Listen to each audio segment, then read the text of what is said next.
इथे फक्त दागिने नाही तर पिढ्यानपिढ्यांचा विश्वास मिळतो.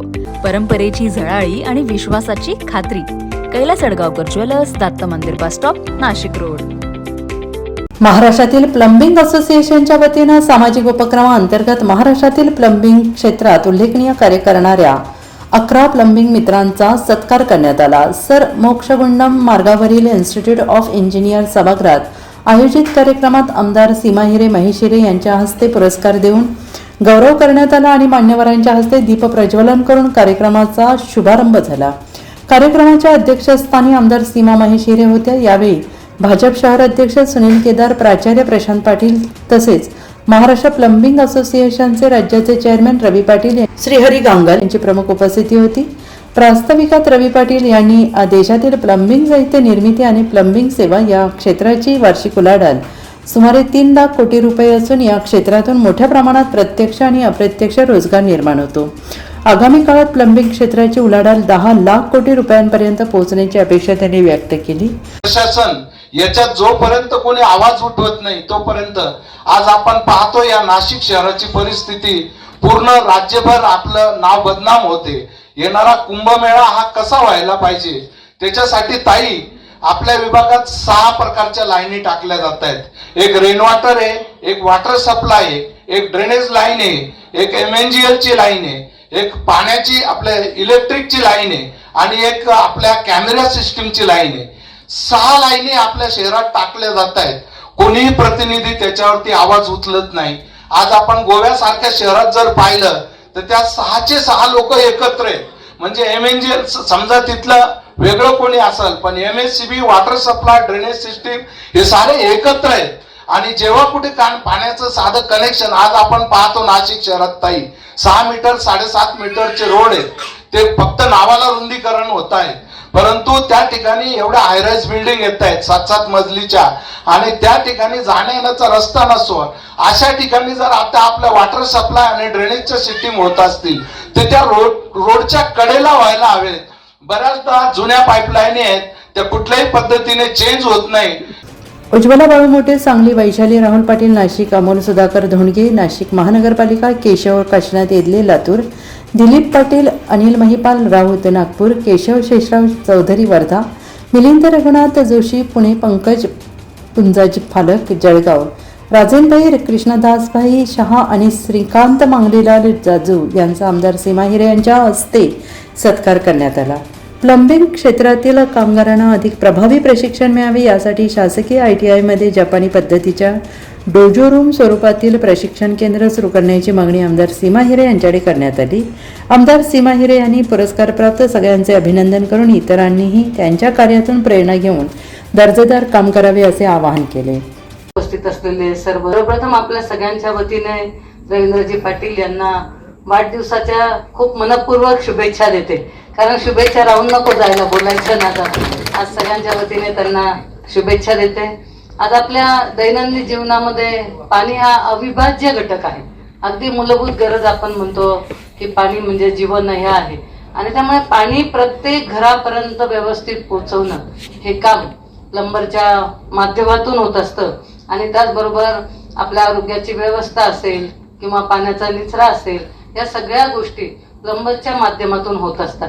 आताच आपल्याला रवीजींनी सांगितलं की प्लंबरचा सन्मान झाला पाहिजे किंवा त्यांना वॉटर इंजिनियर असं संबोधलं पाहिजे. आणि खरं आहे ते.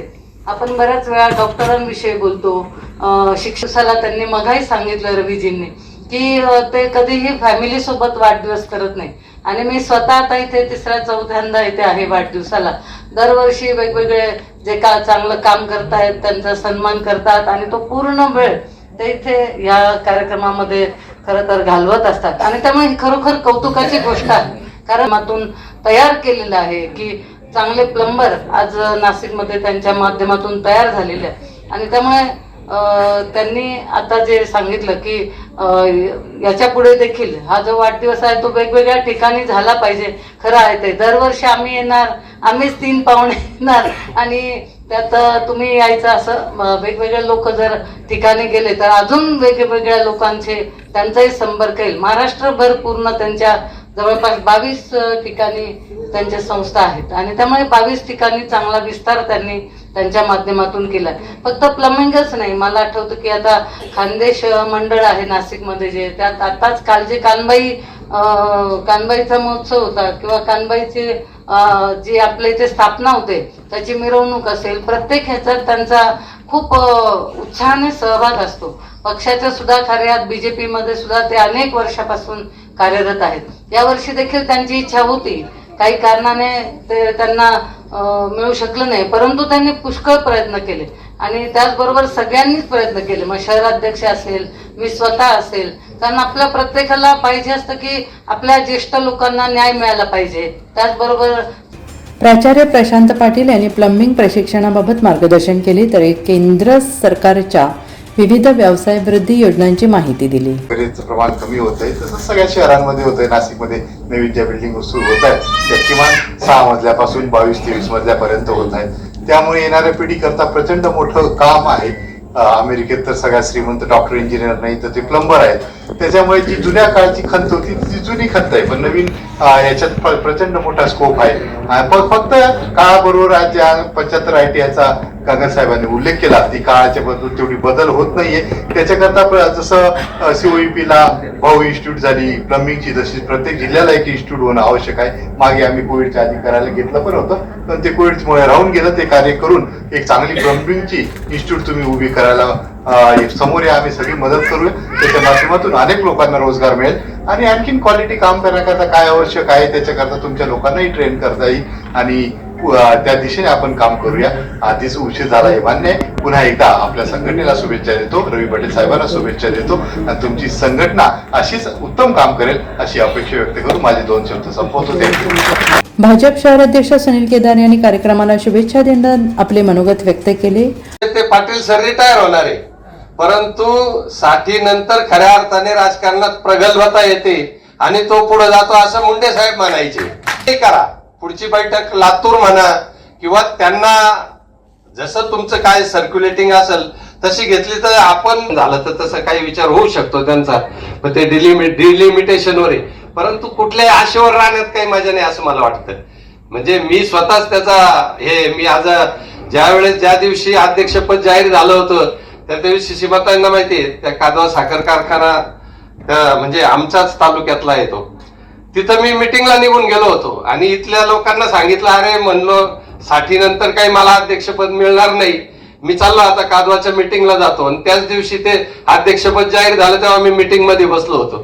त्यामुळे कदाचित काही व्हायचं असेल ते होईल, परंतु राजकारणात असे एक म्हटलं जातं, प्रमोद महाजन काय म्हणायचे का, सकाळी उठल्यापासून झोपेपर्यंत सर्व गोष्टी आपल्या मनाविरुद्ध होतील, मनासारख्या होणार नाही असं गृहीत धरून ज्याला राजकारण करायचं त्यांनीच राजकारणात पडायचं, दुसऱ्यांनी पडायचं नाही.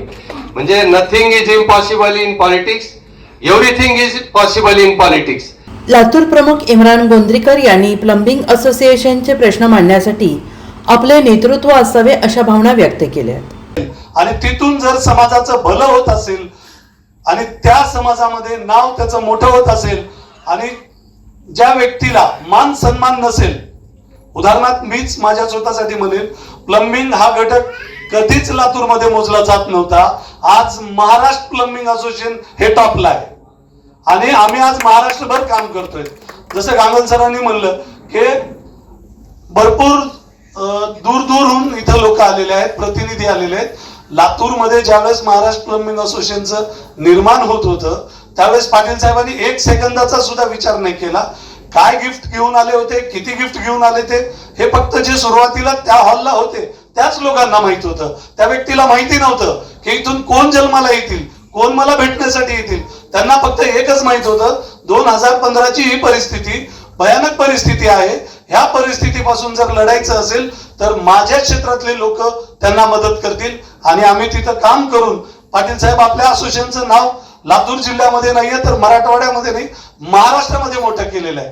तर विनंती आहे व्यासपीठाला की सरांसाठी कुठेतरी विचार व्हायला पाहिजे. थँक्यू, मला बोलण्याची संधी दिली. श्रीहरी गांगल यांनी सूत्रसंचालन केले. ते चांगले असतात म्हणून आम्ही त्यांच्या सत्कारासाठी नाव घेतो, पण साधारणतः बरेच व्यापारी असं 0+0 1 करणारे असतात. जेव्हा ते टोटल मारतात त्यावरती 2026 तारीख पण त्या टोटल मध्ये घेऊन टाकतात आणि हे घडतं घटना, या सत्य घटना आहे. मी सांगतोय याच्यामध्ये कुठेही खोटं बोलत नाहीये. आणि असे व्यापारी असतात. तर तसा तो व्यापारी होता. तो बिचारा प्लंबर त्याला म्हणतो, ओ साहेब टोपी द्या ना मला. तो म्हणतो, अरे टोपी ना माझा भाचा आला ना की देईल. आता त्याचा भाचा आहे ना घरी गेलेला होता, तो काय पुन्हा दुकानात येणार नव्हता. हा बिचारा त्याच्याकडे 1 वेळा 2 वेळा 3 वेळा असं करता करता मी बोलत होतो त्याच्याशी. जवळजवळ 1.5 तास तो बिचारा बसून होता टोपीसाठी. शेवटी मला राहवलं नाही. तो जरी प्लंबर असला, तो कोणी जरी असला तरी तो शेवटी माझा भाऊच आहे, माझा तो जात भाऊच आहे. मी त्याला बोलवलं, तुझं नाव काय? तो म्हणे जाधव. म्हणलं तू काय करतो? प्लंबिंग करतो. किती माणसं आहे? म्हणे माझ्याकडे 4 माणसं आहे. म्हणलं 4 माणसं आहे तुझ्याकडे, म्हणजे तू माझ्या कार्यक्रमाचे आभार प्रदर्शन वैभव जोशी यांनी केले. राष्ट्रगीताने कार्यक्रमाची सांगता झाली. कार्यक्रम यशस्वी करण्यासाठी किशोर पाटील, सोमनाथ क्षीरसागर आणि शिवाजी हांडे यांनी विशेष परिश्रम घेतले. NCN न्यूजसाठी सचिन दिवटे, नवीन नाशिक.